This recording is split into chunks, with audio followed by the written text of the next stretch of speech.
समलंब चतुर्भुज बनाएंगे। तो ये हो गया आपका समलंब चतुर्भुज। तो ये समलंब चतुर्भुज क्या होता है? एक ऐसा चतुर्भुज जिसमें सम्मुख भुजाओं का एक युग्म होता है समांतर।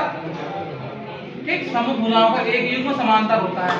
ए B C D, A B C D आपका एक समलंब चतुर्भुज है जिसमें ए बी भुजा बी सी डी के समांतर है। ठीक, इसके बेटा विकर्ण क्या होंगे? इसके विकर्ण मान लीजिए एक विकर्ण आपका ये ए सी विकर्ण हो गया और दूसरा विकर्ण हो गया बी डी विकर्ण हो गया। तो सर्वप्रथम हम यह देखेंगे कि हमारे सवाल में क्या दिया है। तो यहां पर लिख देंगे बेटा, दिया है ए बी सी डी एक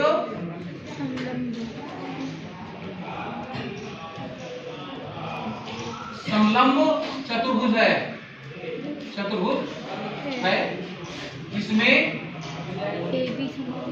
ए बी जो है ए बी समांतर सी डी। ठीक, सिद्ध क्या करना है? मुझे सिद्ध करना है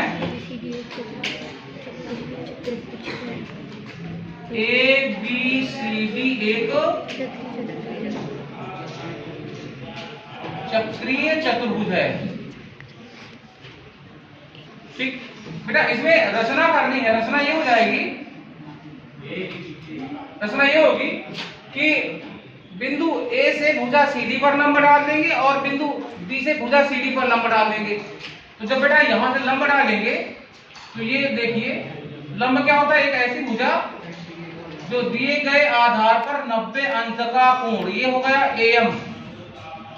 ठीक, और बेटा यहां से लंब डाल देंगे,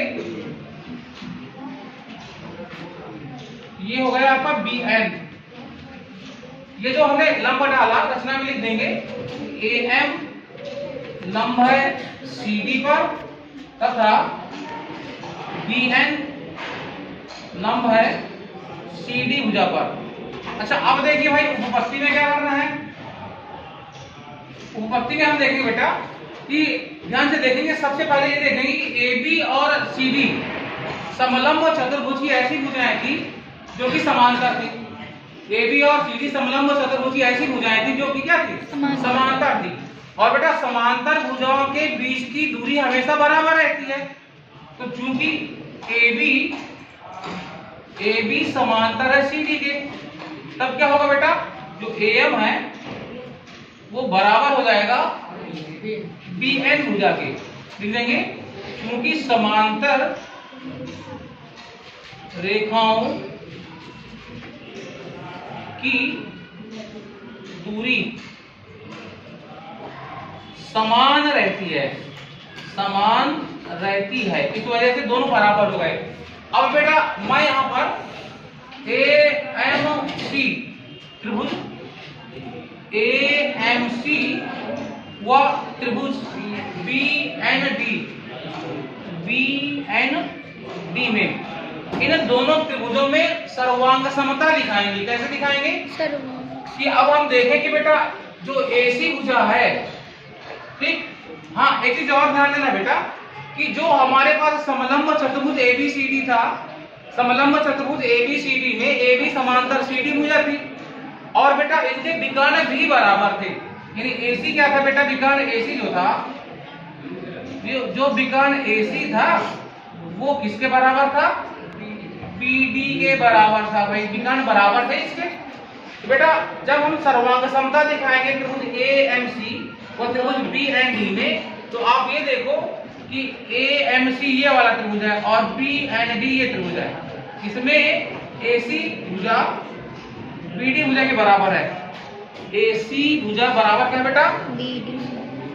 बीडी के बराबर है। अच्छा, ये जो एसी और बीडी है यह समकोण त्रिभुज में 90 अंश के सामने वाली भुजाएं हैं। तो 90 अंश के सामने वाली भुजा क्या है? कर्ण है। ये क्या है बेटा? कर्ण भुजा है, कर्ण भुजा। ठीक, अच्छा और देखो बेटा एम और बीएन जो लंब है वो भी बराबर है। एन बराबर क्या है? एम बराबर है बेटा बीएन, है ना। तो देखो समकोण त्रिभुज की जो सर्वांग समता की प्रमेय होती है, उस प्रमेय के अनुसार किन्हीं दो समकोण त्रिभुजों में कर्ण और एक समकोण बनाने वाली भुजा कर्ण और एक समकोण बनाने वाली भुजा दूसरे त्रिभुज के कर्ण और एक समकोण बनाने वाली भुजा के बराबर होने पर दोनों त्रिभुज सर्वांगसम हो जाते हैं। तो ये समकोण त्रिभुज की सर्वांग समता से त्रिभुज ये हो जाएगा आपका त्रिभुज AMC सर्वांगसम त्रिभुज BND लिख देंगे। समकोण त्रिभुज की सर्वांग समता से समकोण त्रिभुज की सर्वांग समता। ठीक, ये मैंने आपको समझा दिया। अच्छा बेटा, जब दोनों त्रिभुज सर्वांगसम हो गए उस दशा में हम ये देखेंगे कि ACD कौन सा कोण बेटा? ACD जो कोण है ये वाला, ठीक, ACD कोण किसके बराबर हो जाएगा बेटा? ये BDN और मैंने ACM कह दो, चाहे ये भुजा आप D तक ले जाओ, ध्यान देना ये वाला कोण जो है आपके इस कोण के बराबर हो जाएगा। ठीक, अब देखो मैं बता दूं आपको, अब लिख देंगे यहां से, ये देखो भाई हो जाएगा कोण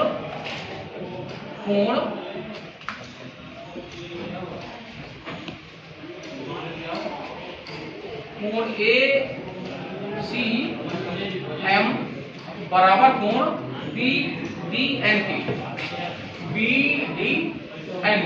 ठीक, अब बेटा ये congruent part of congruent common part of congruent triangle के ये आपके बराबर हो गए। ठीक, अच्छा अब आप एक चीज और देखेंगे बेटा कि हम ये देखेंगे जैसे AB भुजा और CD भुजा क्या समांतर थी, तो आपने ये देखा कि ये वाला जो कोण है ABC, कौन सा बेटा?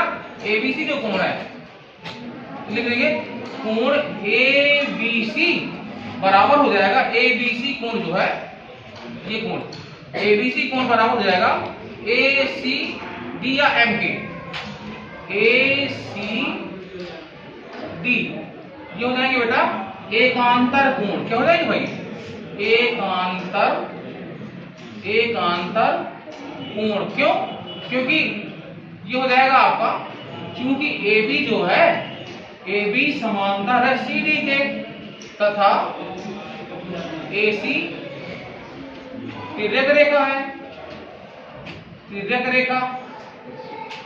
अच्छा एक चीज और ध्यान देना कि जैसे बेटा ये आपका ABC कोण है, तो ABC कोण में BC भुजा को मैं यहां तक बढ़ा दूं, ये मान लो D हो गया, तो ABC कोण को ABD भी लिख सकता हूं मैं।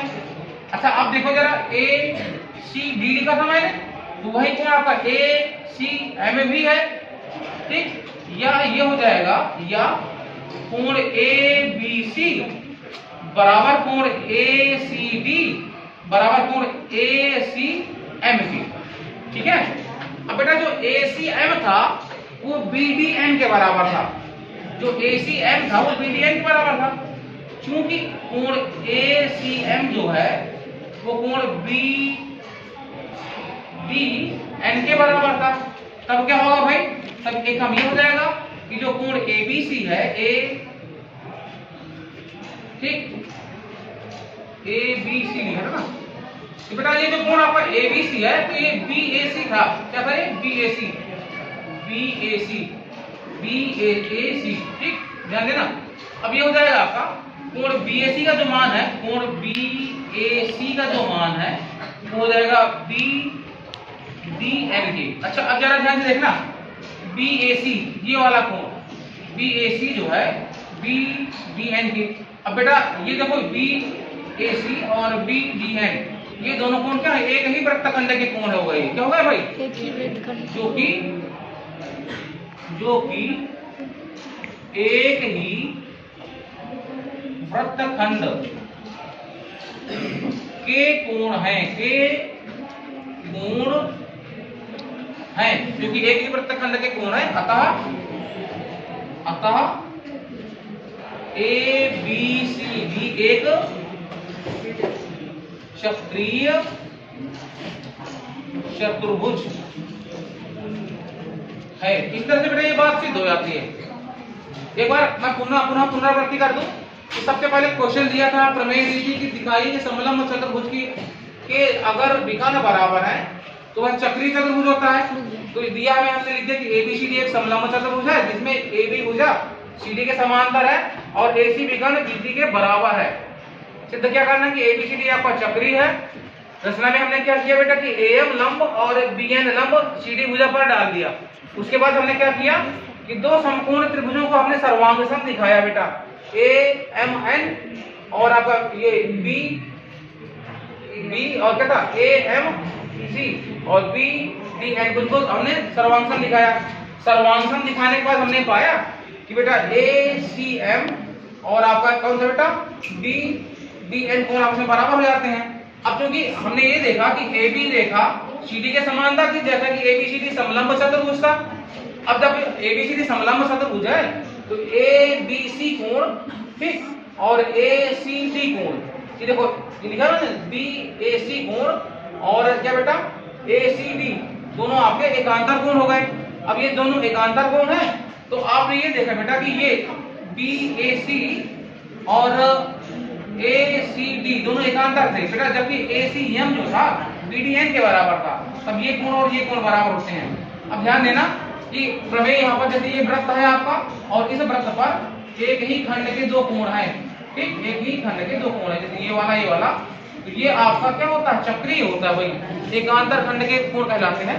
इस तरह से पूरा क्या हो जाता है आपका चक्रीय चतुर्भुज हो जाता है। नोट कर लो।